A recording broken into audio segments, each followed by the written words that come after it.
mari segera makan. Bukankah sebaliknya ia akan berkata kepada hamba itu, sediakanlah makananku, ikatlah pinggangmu dan layanilah aku sampai aku selesai makan dan minum. Dan sesudah itu engkau boleh makan dan minum.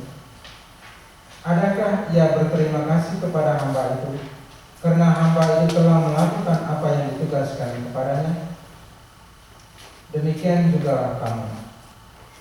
Apabila kamu telah melakukan segala sesuatu yang ditugaskan kepadamu, hendaklah kamu berkata, kami ini hamba-hamba yang tidak berguna. Kami hanya melakukan apa yang harus kami lakukan. Demikianlah Injil Tuhan. Silakan.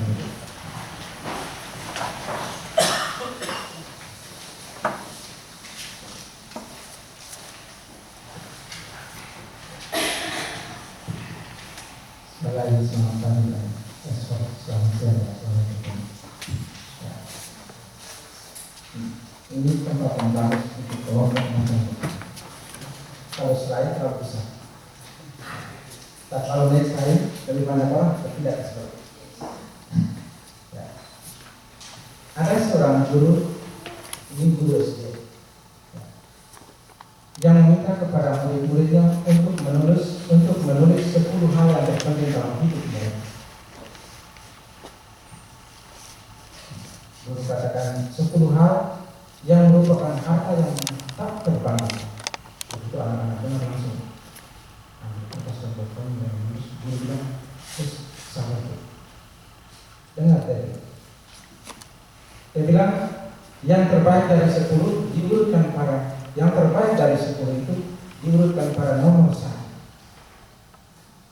Ditulis yang terbaik dari 10. Lalu digarisbawahi dan diberi warnanya. Mudah ini. Sudah. Begitu anak-anak mendengar perintah gurunya mulai muridnya sabar. Karena itu waktu selang beberapa menit, guru jalan berkeliling dalam keliling kira-kira anak-anak mereka menulis anak-anak dia menjalankan satu. Ada yang menulis hal yang terpenting dalam hidup mereka. Ada yang menulis teman yang baik.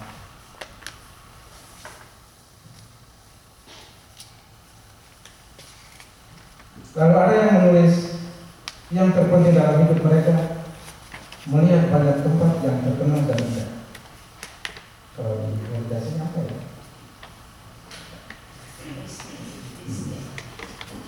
Itu pakai sejarah itu kalau mau berita teman kalau mau Florida mereka bilang harus terkenal.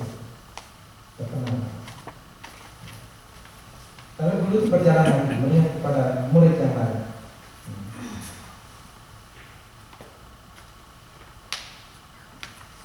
Ada satu murid menjadi begini,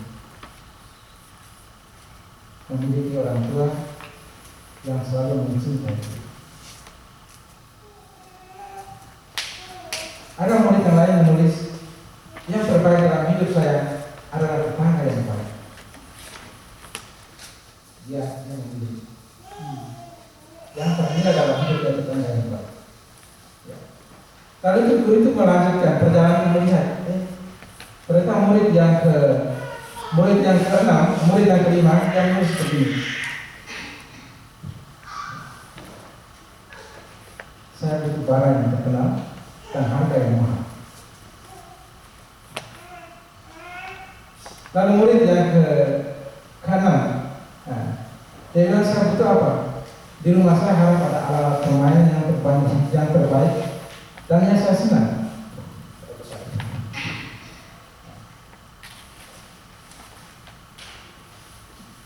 Lalu dia murid yang ke-7, murid yang ke-8, murid yang ke-7, dia bilang dalam hidup saya yang terpenting itu apa? Nilai ujian yang terpenting. Rupanya ini orang dia belajar. Pulang rumah belajar, sudah biasa bisa. Lalu murid yang ke-8, Dia bilang yang terbaik dalam hidup saya kalau di rumah ada makanan yang enak setiap hari. Lalu yang ke-9, ini murid ini rupanya hobi jalan-jalan. Dia bilang yang terbaik dalam hidup saya kalau bisa setiap hari ke mall. Setelah itu duduk jalan sampai duduk di sana.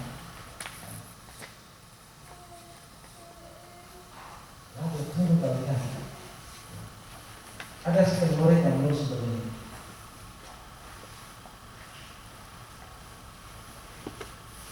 Hal yang terpenting dalam hidup saya ialah iman akan Yesus Kristus.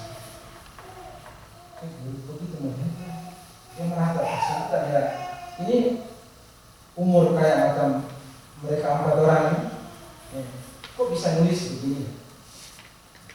Kalau anak-anak kan biasanya nulis ke mall, tempat hiburan, alat-alat pemain. Tapi yang satu ini kok nulisnya begini? Lalu waktu jam istirahat, guru ini tahu kenapa dia menulis. Hal yang terpenting adalah iman akan Yesus Kristus.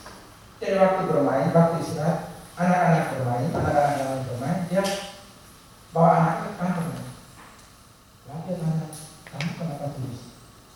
Yang terpenting dalam hidupmu adalah iman akan Kristus. Lalu dia cerita 3 peristiwa terhadap gurunya, peristiwa yang dia alami dalam hidupnya. Yang pertama dia bilang, guru, ada peristiwa pertama yang alami dalam hidup saya. Yang pertama itu makan kepakaran. Ya. Semua kaya pada sedih, sudah tidak punya apa-apa lagi. Tapi ayah saya pernah berkata kepada saya begini, ya, sebelum kamu mengambil rumah terlalu kecil,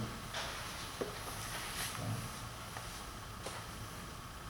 barangkali Tuhan hendak kita berbuat untuk buat satu rumah baru yang lebih besar.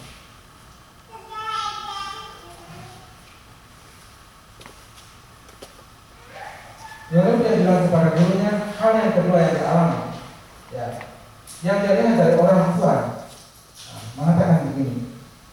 Pada saat mereka dimana tetangga, bapaknya katakan kepada dia, tidak perlu dibalas, tidak bisa ada reaksi, tidak menunggu, dia sudah tenang, karena kita membaikkan dia.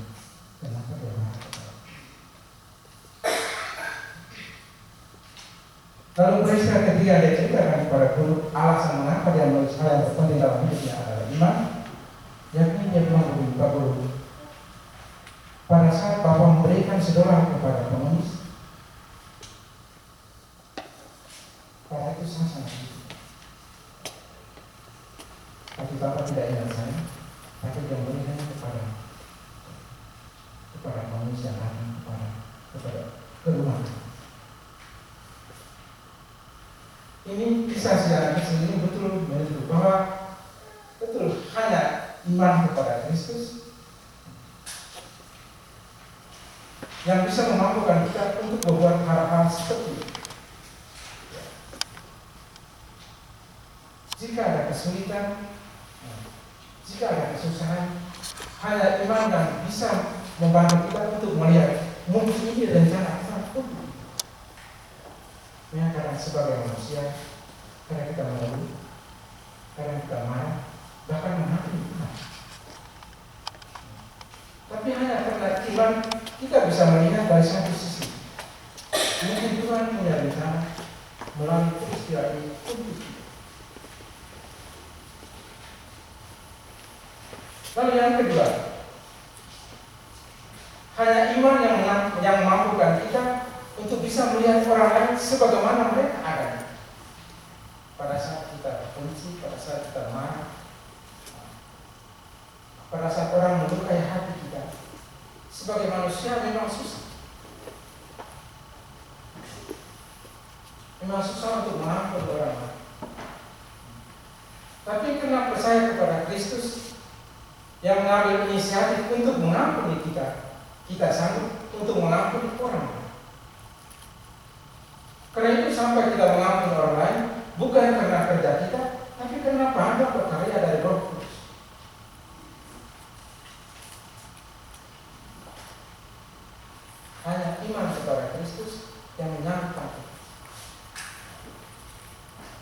Hanya iman kepada Kristus yang memampukan kita untuk berbuat baik kepada sesama kita, tanpa memperhitungkan siapa kita atau kebutuhan. Makanya memberi orang lain dari kelebihan itu biasa. Tapi kalau memberi orang lain sesuatu dari kekurangan itu luar biasa. Itu hanya terdapat kita. Karena itu hari ini kita berkumpul di sini, kita merayakan iman ini. Kita bersyukur dan berterima kasih karena Tuhan berikan kita iman. Dan iman yang macam begini kira-kira datangnya dari mana? Semua kita punya iman. Tapi belum tentu semua orang mempraktikkan iman yang sama. Ya. Semua orang tidak tahu bagaimana melaksanakan cinta kasih. Tapi tidak semua orang melaksanakan hal yang sama, yang seperti Yesus ajarkan kepada. Bagaimana kita sanggup mencontoh atau menampak di jalan atau di tempat yang Yesus sudah lalu? Saya kira hanya satu yang baik kita sanggup, yakni berdoa.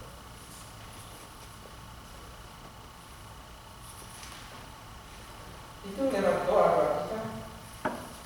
kita bisa mengalami cinta Tuhan kepada kita. Lewat doa kita bisa merasakan bagaimana Tuhan mencintai. Lewat doa kita merasakan bagaimana Tuhan mengampuni. Setelah kita mengalami kasih Tuhan ini, baru kita sanggup menyatakan kepada orang. Itu hanya lewat doa. Bagaimana kita datang untuk berdoa, untuk sampai kepada ini melalui prosesnya bagaimana? Yang pertama, doa tidak hanya sekedar mengatakan apa. Kalau kita berdoa biasanya kita datang di hadapan Tuhan, di hadapan sakramen, duduk lalu mulai mengatakan